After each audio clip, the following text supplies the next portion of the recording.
विभागाने मद्यधुंद होऊन वाहन चालवणाऱ्या चालकांवर 4 दिवसाची विशेष मोहीम राबवली होती। ही जी मोहीम आहे ही 25 डिसेंबर ते 28 डिसेंबर होती, ज्यामध्ये ज्यांच्यावर कारवाई झालेली आहे यांची आकडेवारी 242 आहे।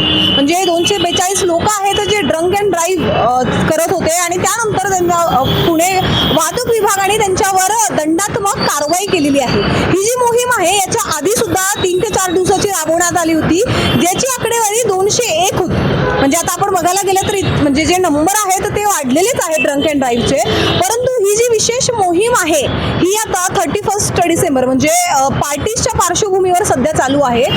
पुणे वाहतूक विभागांनी आता सगळ्या पुणेकरांना आव्हान दिलेलं आहे की ड्रंक अँड ड्राईव्ह हे त्यांच्यासाठी जीवितहानी होऊ शकते आणि त्याच्यावर तुम्ही म्हणजे दंडात्मक कारवाई करून त्यांनी अशा गोष्टी न करावं असं वाहतूक विभागांचं आता या सगळ्या गोष्टीमध्ये एम होतं। सध्या ही आधी सुद्धा 3 दिवस विशेष मोहीम होती, 28 डिसेंबर पर्यंतही झाली आणि पुणे वाहतूक विभागांनी असंही सांगितलेलं आहे की 31 डिसेंबर पर्यंत ही मोहीम चालणार।